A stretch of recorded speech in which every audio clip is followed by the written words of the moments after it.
Bonjour à tous, bienvenue sur l'heure des pros. Une belle journée aujourd'hui, enfin. Pardon de le dire, mais ça fait des années qu'on en parle du racisme anti-blanc sur ce plateau. Enfin, les juges rouges nous écoutent. Nous, la chaîne de télévision. On parle du réel, on parle de la... Mon Pascal. Ah oui, avec plaisir. Ah bah attends, mais moi... allez, c'est top.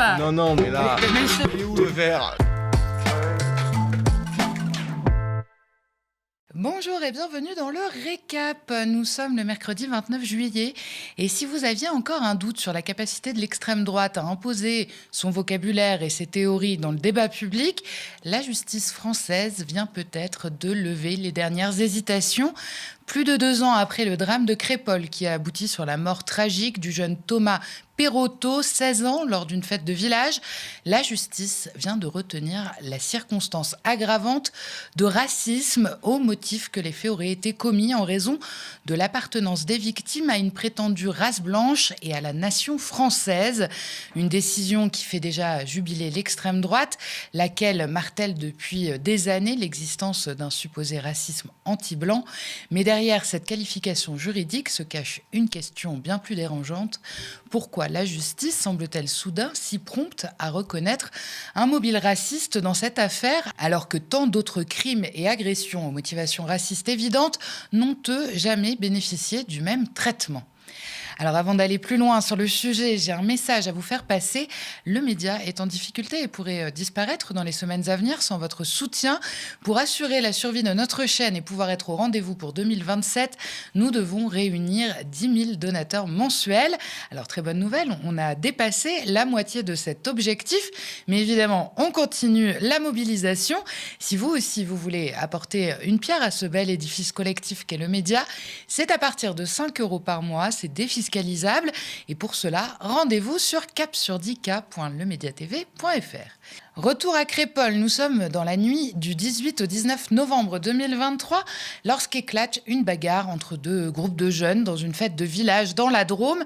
Les premiers sont des rugbymen de ce village, les seconds viennent d'un quartier populaire, celui de la Monnaie à Romans-sur-Isère, une commune à une vingtaine de kilomètres de là. Pendant toute la soirée, les 2 groupes se toisent et la tension monte. Finalement, un des rugbymen va au contact de l'autre groupe et une bagarre générale éclate. En infériorité numérique, plusieurs jeunes de Romans sortent des couteaux et c'est là que la soirée vire au drame. Thomas Perotto, 16 ans, est mortellement poignardé. 13 autres personnes sont blessées. Un drame évidemment absolu dont personne ne conteste ici la gravité. En revanche, ce qui a très vite fait débat, c'est le récit construit autour de cette affaire. À peine l'affaire éclate que l'extrême droite avait déjà rendu son verdict. Éric Zemmour parlait d'un francocide et d'un djihad du quotidien. Marine Le Pen évoquait une razzia menée par des milices armées. Marion Maréchal Le Pen annonçait quant à elle une guerre ethnique et une guerre civile en gestation. Laurent Wauquiez n'était pas en reste, il dénonçait le racisme anti-français et ainsi de suite. Bref, le drame de Crépol est devenu une occasion rêvée pour l'extrême droite et tout ce qui s'en rapproche de donner vie à tous leurs fantasmes identitaires.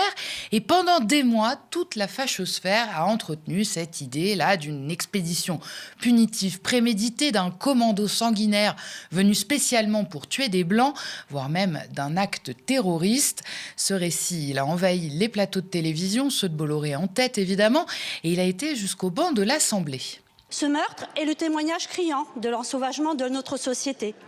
Notre ruralité n'est désormais plus épargnée par cette sauvagerie qui bouleverse des vies et en brise d'autres. La violence mise en œuvre, la détermination des agresseurs et la présence de couteaux de cuisine interdisent de qualifier cet équipé sauvage de simple rixe, ainsi que le font certains nombres de médias. Que des racailles viennent faire une razzia en toute impunité est intolérable. Si des jeunes agissent comme cela, c'est qu'il y a un réel problème de société. Enzo, Axel, Anthony et maintenant Thomas. La liste des enfants de France tués gratuitement est trop longue. Autant de familles endeuillées qui ne comprennent pas que ces atrocités continuent. Les mesures pour combattre cet ensauvagement ne sont pas prises, mais cela ne peut plus durer. La France en a assez de voir ses enfants mourir. Les Français ne supportent plus ce terrorisme du quotidien, cette décivilisation qui augmente. Vous noterez dans cet extrait les trombines conquises des ministres de la Justice et de l'Intérieur de l'époque, alors même que la députée RN de la Drôme déroule tout un argumentaire résolument idéologique et que l'enquête vient tout juste de démarrer, il faut le dire. On les a connus plus prudents eux aussi pour qualifier des faits ou tirer des conclusions lorsque de telles affaires éclatent. Et ils auraient d'ailleurs bien fait de s'abstenir parce que très rapidement, le travail des enquêteurs met à mal le récit de l'extrême droite. Les investigations écartent rapidement l'hypothèse d'une attaque préméditée des jeunes de Romans contre le bal de Crépol. Tout indique au contraire qu'ils étaient venus passer une soirée festive comme tous les autres participants. La réalité décrite par l'enquête est évidemment moins romanesque que celle racontée par l'extrême droite. Une altercation entre deux groupes de jeunes tristement banale et tout aussi absurde qui dégénère jusqu'à un déchaînement de violence indécent. Et puis même les slogans censés prouver le mobile raciste sont loin d'être aussi limpides qu'on veut bien le faire croire. Pendant des jours, certains médias ont affirmé que les agresseurs étaient venus tuer des Blancs. Or, selon les éléments de l'enquête, seuls 9 témoins sur les 104 auditionnés rapportent avoir entendu des propos hostiles aux personnes blanches. Et encore, les gendarmes eux-mêmes ont qualifié plusieurs de ces témoignages de contradictoires, évolutifs, voire même fragiles. À l'inverse, un autre élément de l'enquête est beaucoup moins commenté. Une témoin qui n'avait a priori aucune raison d'accabler les jeunes de Crépol, étant elle-même originaire de ce même village. Elle raconte qu'un rugbyman avait déclaré au cours de la soirée « J'ai envie de taper des bougnoules ». Le même qui serait d'ailleurs à l'origine du début des hostilités après qu'il ait provoqué verbalement un des jeunes venus de Romans-sur-Isère. Cette piste n'a pourtant jamais conduit les magistrats à retenir un quelconque mobile raciste. Donc au sein d'un même dossier, la justice semble quand même accorder un point assez différent à des éléments pourtant comparables. Et ce décalage suffit déjà à interroger, mais il y a plus troublant encore parce que cette circonstance aggravante qu'est le racisme, elle n'a pas été retenue au début de l'enquête. Elle apparaît plus de 2 ans après les faits, alors que les investigations touchent à leur fin.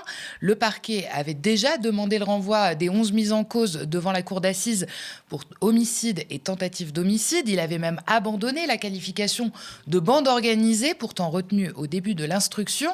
En revanche, à aucun moment, le parquet n'avait demandé que soit retenue la circonstance aggravante de racisme anti-blanc. Autrement dit, cette qualification arrive au moment où le dossier semblait juridiquement stable et verrouillé. Et ce n'est pas un simple détail de procédure, parce que derrière ces mots, race blanche et nation française posés par la justice, c'est aussi toute une vision du monde qui s'exprime, celle qui est véhiculée par l'extrême droite sans relâche, celle d'une France qui serait coupée en deux entre ceux qui seraient naturellement des membres à part entière de la communauté nationale et ceux qui, même lorsqu'ils ont la nationalité française, resteraient des Français de seconde zone, des Français de papier, dirait-on, renvoyés en permanence à leurs origines, leur quartier ou leur nom. D'ailleurs, il y a un paradoxe assez vertigineux dans cette décision judiciaire. Les victimes sont décrites comme ayant été visées parce qu'elles appartiendraient à la nation française. Mais parmi les jeunes mis en examen, en face, la très grande majorité d'entre eux sont français. En creux, cette qualification judiciaire les met en marge de leur propre communauté nationale, et ce n'est pas rien. Et évidemment, c'est une victoire pour l'extrême droite. Au-delà du dossier judiciaire, cette décision, elle valide la fumeuse théorie du racisme anti-blanc qui serait le miroir inversé du racisme historique et structurel décrit par les sciences humaines. Et tout ça, ça apporte évidemment de l'eau à leur moulin et surtout à leur récit d'une France assiégée et menacée où les victimes auraient changé de camp. Et puis cette décision judiciaire, elle ne se regarde pas individuellement également. Au contraire, elle devient encore plus difficile à comprendre lorsqu'on la compare à d'autres dossiers, ceux où des victimes sont traitées explicitement de bougnoules ou de sales noires, ceux dans lesquels les auteurs revendiquent des convictions néo-nazis, ceux dans lesquels le mobile raciste paraît sauter aux yeux. et où pourtant la justice décide de passer outre. Prenons par exemple l'affaire de Jamel Benjabala. En août 2024, près de Dunkerque, ce père de famille de 43 ans est volontairement écrasé à 2 reprises avec une voiture sous les yeux de sa fille de 9 ans. Son meurtrier est un militant néo-nazi bien connu, déjà visé par plusieurs plaintes pour insultes racistes notamment. La victime l'avait dénoncé à plusieurs reprises pour des propos comme bougnoul ou sarrasin. L'homme possédait un arsenal d'armes à feu et appartenait à une milice ouvertement islamophobe. Malgré cela, la justice n'a pas retenu la circonstance aggravante de racisme. En novembre 2023, dans le Val-de-Marne, Mourad, un jardinier franco-algérien, est insulté de bougnoul lui aussi avant d'être attaqué au cutter. La lame lui entaille le cou et frôle sa carotide. Toute la scène est filmée. Pourtant, le parquet ne retient ni la tentative d'homicide à caractère raciste, ni la circonstance aggravante de racisme. On pourrait aussi parler de Mahamadou Cissé, tué d'un coup de fusil à Charleville-Mézières par un voisin connu pour ses propos racistes, ou encore de cette adolescente de 13 ans blessée par balle à Évry par un homme qui expliquait vouloir rendre hommage à l'auteur de l'attentat raciste contre les Kurdes et dénoncer l'africanisation de la France. Là encore, la circonstance aggravante de racisme n'a pas été retenue. Alors évidemment, chaque affaire est différente et aucune comparaison n'est parfaite, encore moins quand on parle d'affaires judiciaires. Mais une question demeure. Comment expliquer que dans des dossiers comportant des insultes racistes explicites, des antécédents, parfois même des revendications idéologiques, la justice refuse de retenir le mobile raciste, alors qu'à Crépol, les témoignages contestés et unilatéralement pris en compte suffisent finalement à faire basculer toute la qualification de l'affaire. Depuis les premiers instants, l'affaire Crépol n'a jamais seulement été une affaire judiciaire.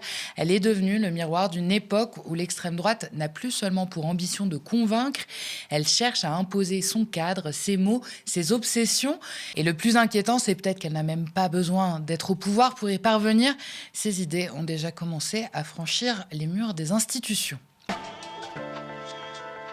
Avant de continuer avec le reste de l'actualité, je vous rappelle notre objectif de 10 000 donateurs mensuels pour sauver le média.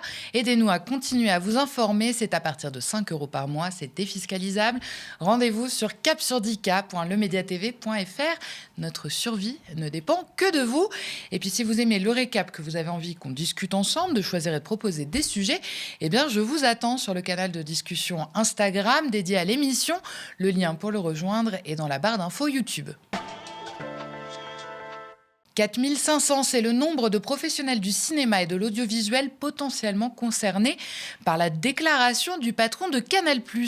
Mardi 28 juillet, Maxime Saada a en effet répété qu'il ne financerait pas les films portés par des personnes qui porteraient préjudice à l'image de son groupe.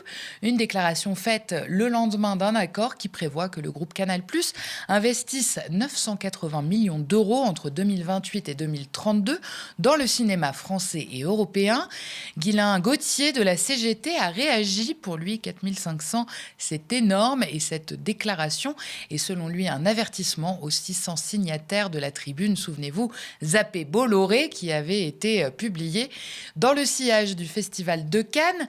La tribune dénonçait, je cite, l'emprise grandissante de l'extrême droite dans le monde du 7e art, pointant évidemment du doigt Vincent Bolloré et son empire. Le secrétaire de la CGT Spectacle alerte. Selon lui, il y a urgence à agir contre la concentration financière qui menace la démocratie et qui touche notamment le secteur du cinéma. Et on passe à l'actualité internationale. Encore une fois, Benyamin Netanyahou traverse l'espace aérien français. Et encore une fois, l'État français ne fait rien. Cela s'est passé durant le vol du Premier ministre israélien qui le conduisait vers Washington pour une rencontre avec Donald Trump. Il aurait aussi traversé 3 États européens, la Grèce, l'Italie et donc la France. La France qui se défend en expliquant que le droit international ne l'oblige en rien à interdire le survol de son territoire, ce que contestent certains juristes, puisque l'État français serait souverain sur son espace aérien. La rencontre en question entre Donald Trump et Benjamin Netanyahou se serait bien passée, selon les deux chefs d'État, dont l'objectif commun affiché reste d'empêcher l'Iran de se doter de la bombe atomique. Washington s'est dit de son côté prêt à redonner une chance à la diplomatie avec l'Iran après 2 semaines de reprise des hostilités. Déclaration qui n'a pas empêché l'armée américaine et son allié saoudien de bombarder les alliés que sont l'Iran en Irak. Ces frappes marquent une étape inédite. C'est la première fois que Washington et Riyad revendiquent publiquement une opération militaire conjointe contre des groupes armés pro-iraniens en Irak. Merci d'avoir regardé cette nouvelle édition du Récap. N'hésitez pas à nous laisser vos impressions en commentaire si vous nous regardez sur YouTube ou via email si vous nous regardez à la télé. Et puis souvenez-vous, rendez-vous sur cap-sur-10k.lemediatv.fr pour devenir un de nos 10 000 donateurs mensuels et sauver notre chaîne. Un grand merci à vous et une très bonne soirée sur le Média.